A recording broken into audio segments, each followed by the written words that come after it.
Major companies बहुत सारी आ चुकी थी एंड यार अभी तक मेरी इंटर्नशिप्स हुई नहीं थी। मेरा किसी भी कंपनी में शॉर्ट लिस्ट ही नहीं आया था कि अगर तुम किसी चीज़ के लिए मेहनत कर रहे हो and you think you deserve that and तुमको अपने मनपसंद टाइम पे वो चीज़ नहीं मिली, एंड ये चीज़ सोच लेना कि भगवान ने तुम्हारे लिए उससे अच्छी चीज़ सोच रखी है एंड उससे बेटर टाइमिंग सोच रखी है। ऐसी चीज़ सोची होगी ना कि जब तुमको वो चीज़ मिलेगी ना तुमको लगेगा this is more than what I asked for. And यार फाइनली लिस्ट में देखा मेरा नाम आ चुका था, फाइनली इंटर्न लग चुकी थी मेरी। सो गाइस अब आते हैं मेन मुद्दे की बात पे। यार भैया आपको पैसे कितने मिल रहे हैं इंटर्नशिप के। Hello guys, welcome back to जल्दी सत्य तिवारी। एंड आज की वीडियो बहुत इंटरेस्टिंग एंड मोटिवेशनल रहने वाली है बिकॉज आज की वीडियो में तुमको बताऊंगा कि मेरी आईआईटी में 3rd ईयर में इंटर्नशिप कैसे लगी थी, कौन सी कंपनी में लगी है एंड कितने की लगी है। गाइज ये मैं तुमको वादा करता हूँ ये स्टोरी तुमको फोर्स कर देगी to push your limits and obviously achieve whatever goals you have. So video को बिल्कुल एंड तक देखना, एवी पार्ट स्किप मत करना। एंड गाइज अगर तुमने अभी तक सब्सक्राइब नहीं करा चैनल को प्लीज़ कर दो बिकॉज तभी को मोटिवेशन आएगी ताकि और अच्छे कंटेंट बना पाओ तुम्हारे लिए। तुम लोग मुझसे आधे लोग सब्सक्राइब नहीं करते हो यार, सो प्लीज़ सब्सक्राइब कर दो यार। एंड गाइज अगर तुम्हें कुछ भी दिक्कत हो इंस्टा में को डीएम कर देना, फॉलो कर देना, डीएम कर देना, मैं उधर सारे डाउट्स क्लियर कर दूंगा एंड कुछ भी दिक्कत हो सॉल्व हो जाएगी। सो गाइज वीडियो स्टार्ट करते हैं बिकॉज और टाइम बहुत इंपॉर्टेंट है। So let's start. So guys basically IIT Guwahati में इंटर्नशिप सीजन रहता है from July end to September end. उसके बाद भी इंटर्नशिप चलती रहती है यार, लेकिन यार बहुत कम कंपनीज आती हैं, बहुत गैप्स में आती हैं। So main internship season is from July end to September end. तो गाइस अपने भी इंटर्नशिप सीजन स्टार्ट हुआ एंड लोग काफ़ी एक्साइटेड थे बिकॉज सबको यार मन था कि अच्छी कंपनी में इंटर्नशिप लग जाए। So everyone was way to excited and internship season start हुआ, कंपनीज़ की टेस्ट होने लगे। स्टार्टिंग में बहुत मेजर कंपनीज आती हैं, सो लाइक गूगल, माइक्रोसॉफ्ट वगैरह हो गई। सो एंड उसमें टेस्ट वगैरह दिया तो उसमें सिलेक्शन नहीं हुआ, शॉर्ट लिस्ट में नाम नहीं आया। Then I was not too worried because यार ठीक है स्टार्टिंग में कंपनीज़ में लग जाए वैसा ज़रूरी नहीं होता। मैंने सोचा यार टाइम बहुत बचा है, बहुत कंपनीज आनी बची हुई है, टेंशन नहीं है, आगे ही कंपनीज़ में हो जाएगा। सो यार कुछ दिन निकल गया, जुलाई का ऑलमोस्ट पूरा टाइम निकल गया उसमें। एंड यार फिर अगस्त का टाइम आया, उसमें कंपनीज आ रही थी काफ़ी, कुछ के टेस्ट काफ़ी अच्छे जा रहे थे एंड तब भी जाके लिस्ट में नाम नहीं आ रहा था यार मेरा। तो थोड़ा सा अंदर से डीमोटिवेशन आ रहा था यार बिकॉज लग रहा था यार इनमें भी नहीं हो रहा यार, अब किस में होगा। तो यार टेस्ट क्योंकि अच्छे जा रहे थे मुझे चांसेस काफ़ी हाई लग रहे थे यार उसमें सिलेक्शन के, लेकिन यार हो नहीं रहा था उसमें सिलेक्शन। यार थोड़ा सा अंदर से डीमोटिवेशन आ ही जाता है, वो नेचुरल है ऑब्वियसली। तो यार उसका कुछ वो कंपनीज में भी नहीं हुआ। फिर अगस्त की 1st-2nd वीक भी निकल गई इसमें एंड इस टाइम पे बहुत डीमोटिवेशन बढ़ गया था यार बिकॉज यार मेरे को लग रहा था अगस्त भी यार पूरा निकलने वाला ऑलमोस्ट एंड इसमें मेजरली सारी अच्छी कंपनीज आ चुकी हैं यार। अब होगा क्या, आगे जाके कब लगेगी पता नहीं, कौन सी कंपनी में लगेगी। सो डीमोटिवेशन बहुत हो रहा था एंड यार ये करते करते भी अगस्त के 3rd-4th वीक निकल गए। अगस्त मान लो यार एंड हो चुका था, मेजर कंपनीज बहुत सारी आ चुकी थी एंड यार अभी तक मेरी इंटर्नशिप्स हुई नहीं थी। मेरा किसी भी कंपनी में शॉर्ट लिस्ट ही नहीं आया था। सो यार तुम समझ सकते हो लाइक किस लेवल पे डिमोटिवेशन हो रहा होगा। रात में यार मेरे को नींद वींद भी आना बहुत दिक्कत हो रही थी बिकॉज यार टेंशन बहुत ज़्यादा था। बिकॉज यार देखो एट दी एंड सबका ड्रीम रहता है कि एक अच्छी कंपनी में इंटर्नशिप लग जाए ताकि प्लेसमेंट में बहुत ज़्यादा हेल्पफुल रहे वो, एंड ऑब्वियसली एक्सपीरियंस काउंट होता है। सो यार वो पॉइंट मैटर कर रहा था बहुत ज़्यादा एंड टेंशन काफ़ी ज़्यादा हो रही थी बिकॉज यार अब लग रहा था यार 1.5 महीने निकल गए इंटर्नशिप सीज़न के एंड कुछ हुआ नहीं अभी तक। एंड सितंबर के एंड तक तो यार ख़त्म भी हो जाएगा इंटर्नशिप सीज़न, पता नहीं लगेगी नहीं लगेगी इंटर्नशिप। फिर सितंबर में भी कुछ कंपनीज आई, उसमें ना एक कंपनी में लिस्ट में नाम भी आया उसके सितंबर में, लेकिन फिर इंटरव्यू में उसका सिलेक्शन नहीं हो पाया मेरा। तो यार थोड़ा डिमोटिवेशन और बढ़ गया यार बिकॉज मुझे लगा यार एक कंपनी में तो नाम आया था उसमें सिलेक्शन नहीं हुआ, अब पता नहीं आगे किसी कंपनी में नाम आए ना आए। जब सितंबर मिड में एक कंपनी आई यार जिसमें टेस्ट मेरा काफ़ी अच्छा गया, मुझे चांसेस थे यार कि मेरे हो जाएंगे उसमें शॉर्ट लिस्ट आराम से। तो अगले दिन उसकी list I and short list भी हो गया मेरा ना। तो यार अब मैंने सोच लिया था यार कि अब यार इसके इंटरव्यू में करना पड़ेगा अच्छा बिकॉज यार लास्ट चांस में मान के चल रहा था कि यार अब मेजरली वो यार सितंबर 15-16 की बात थी एंड 5-10 दिन में इंटर्नशिप सीज़न ख़त्म होने वाला था। मुझे समझ में आ गया था यार कि अब मेजरली यार कंपनीज आ चुकी हैं सारी, ये लास्ट चांस है यार, इसमें अच्छा करना ही पड़ेगा। तो मैं पूरा ट्राई कर रहा था कि यार अपने इंटरव्यू में बेस्ट देना है मेरे को।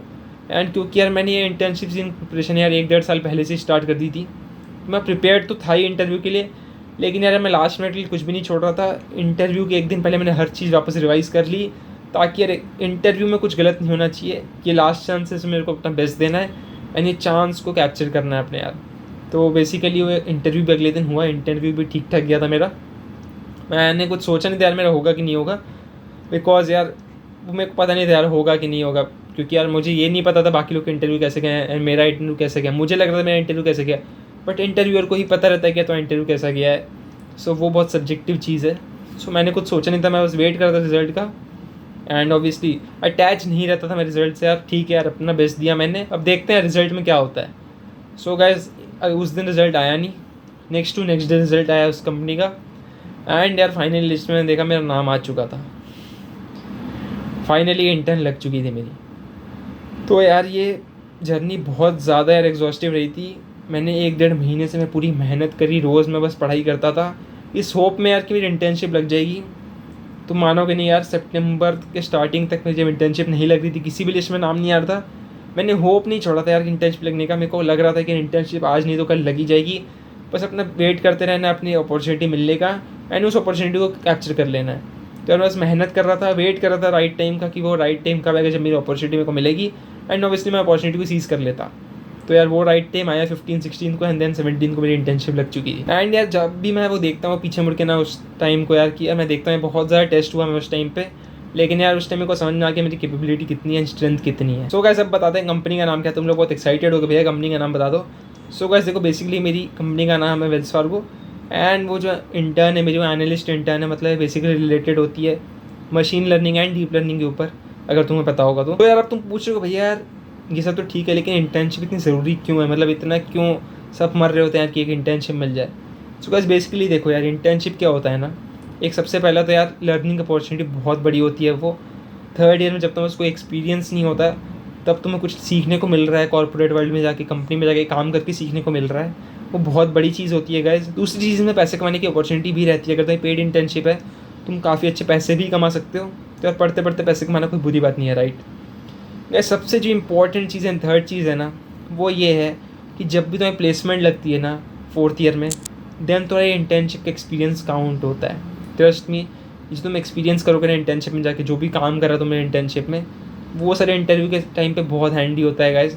बिकॉज देखो यार इंटरव्यू के टाइम पे कोई भी कंपनी वाला यही चाहेगा यार कि वो जिसको भी हायर कर रहा है उस बंदे का थोड़ा एक्सपीरियंस हो, मतलब वो काम कर रखा हो। क्योंकि यार ऑब्वियसली अगर वो कोई एक्सपीरियंस बंदा कंपनी में आता है ना तो उसको सिखाने में मेहनत कम लगती है एंड उसको बहुत सारे काम प्रीवियसली आते हैं यार, क्योंकि उसने कंपनी में काम कर रखा है, उसको कल्चर पता रहता है कंपनी इसका एंड उसको पता रहता है कंपनी में काम कैसे होता है। सो ये सारी चीज़ें बहुत मैटर करती हैं, एक्सपीरियंस बहुत ज़्यादा मैटर करता है। अगर मैं तुमको सही बताऊँ ना यार, तो यार अगर तुम्हारे पास एक्सपीरियंस है देन तुम ऑटोमेटिकली उस बंदे के ऊपर आ जाओगे जिसका एक्सपीरियंस नहीं है। एंड मान लो अगर तुम दोनों इंटरव्यू में बैठे हो एंड उसको मान लो तुमसे ज़्यादा ही अच्छा आता है, लेकिन तब भी अगर तुम्हारा एक्सपीरियंस है एंड उसके पास नहीं एक्सपीरियंस, देन कंपनी वाले तुमको ही प्रेफर करेंगे because experience matters a lot. So guys अब आते हैं मेन मुद्दे की बात पे यार, भैया आपको पैसे कितने मिल रहे हैं इंटर्नशिप के, जिसके लिए यार मोस्टली सब वेट कर रहे होंगे अब जानने के लिए यार। तो गाइस देखो बेसिकली मेरे को 90,000 पर मंथ मिल रहा है with some additional benefits like travelling के जो भी कॉस्ट चार्जेस जो भी रहेंगे वो भी मेरे को मिल जाएंगे। तो गाइस मेरा स्टोरी बताने का ये मतलब नहीं था कि यार मेरे को इंटर्नशिप कितने की लगी, कैसे लगी, किस कंपनी में लगी, ये पॉइंट बिल्कुल नहीं था। मेन पॉइंट मेरे को ये बताना तुम लोग को कि अगर तुम किसी चीज़ के लिए मेहनत कर रहे हो ना, रिजल्ट आज नहीं तो कल तुमको बिल्कुल मिल जाएगा। ऐसा बहुत बार होता है कि यार हम लोग जिस चीज़ के लिए मेहनत कर रहे होते हैं उसका रिजल्ट जब हम लोग को चाहिए होता है तब नहीं मिलता। हम लोग को लगता है यार रिजल्ट नहीं मिला, मैंने इतनी मेहनत करी थी, डीमोटिवेट हो जाते हैं, बहुत डिजेक्टेड फील करते हैं। लेकिन यार उस टाइम एक चीज़ दिमाग में हमेशा रखनी चाहिए कि अगर तुम किसी चीज़ के लिए मेहनत कर रहे हो and you think you deserve that and तुमको अपने मनपसंद टाइम पे वो चीज़ नहीं मिली, देन ये चीज़ सोच लेना कि भगवान ने तुम्हारे लिए उससे अच्छी चीज़ सोच रखी है, उससे बेटर टाइम सोच रखी है। ऐसी चीज़ सोची होगी ना कि जब तुमको वो चीज़ मिलेगी ना तुमको लगेगा this is more than what I asked for. तो यार तुमको लगेगा भाई यार मैं जितना डिज़र्व करता था उससे ज़्यादा मेरे को भगवान ने दे दिया। फिर ये चीज़ हमेशा दिमाग में रखना, मेहनत करते रहो बिकॉज रिजल्ट तुम्हारे हाथ में नहीं होता कभी। मेहनत करो, रिजल्ट आज नहीं तो कल बिल्कुल मिल जाएगा। अगर मॉक टेस्ट में मार्क्स नहीं आ रहे कोई बात नहीं, मेहनत करते रहो, आज नहीं तो कल मार्क्स आ ही जाएंगे। अगर क्वेश्चंस नहीं बनते कोई बात नहीं, मेहनत करो, आज नहीं तो कल सब कुछ हो जाएगा। तो सब चीज़ एट द एंड वर्कआउट हो ही जाती हैं। बस वो स्टार्टिंग में थोड़ा सा डिमोटिवेशन आता है यार जब तुमको अपने मनपसंद चीज़ मनपसंद टाइम पर नहीं मिलती, लेकिन वो सब चीज़ पर अगर ध्यान नहीं दोगे, अपना वर्क पे ध्यान दोगे, अपने इंटेंट सही रखोगे, तुम ये ट्राई करोगे मैं अपना 120% हर दिन दूंगा, बाकी कोई बात नहीं यार रिजल्ट आ ही जाएगा एंड में। तुम देखो कि जितना तुम मांग रहे हो ना उससे कई ज़्यादा मिलता है एंड जिस टाइम में तुमको मिलेगा ना तुमको खुशी बहुत ज़्यादा होगी। तुमको लगेगा यार अच्छा ही हुआ पहले मेरे को नहीं मिला, मैं अभी जो बना हूँ वो उस चीज़ से ही बन पाया कि मेरे को उस टाइम मेरा मनपसंद रिजल्ट नहीं मिल पाया, मैंने ज़्यादा मेहनत करी, ज़्यादा डिटर्मिनेशन दी अपने काम में एंड मैं आज जो पर्सन बन पाया वो उसी चीज़ की वजह से बन पाया। तो ये चीज़ दिमाग में रखोगे, आई थिंक बहुत हेल्प करेगी एंड करियर में काफ़ी आगे जा सकते हो। सो गाइस इस वीडियो के लिए इतना ही। अगर तुमको वीडियो पसंद है तो लाइक कर देना, शेयर कर देना, सब्सक्राइब कर देना अगर अभी तक नहीं करा यार। मैक्सिमम तुम लोग सब्सक्राइब नहीं करते हो यार, प्लीज़ सब्सक्राइब कर देना, बिकॉज तेरे को मोटिवेशन आएगी ताकि और अच्छे कंटेंट बना पाओ तुम्हारे लिए। एंड मेरे को भी अच्छा लगेगा गाइस, बिकॉज देखो मेहनत काफ़ी लगती है इस वीडियो बनाने में।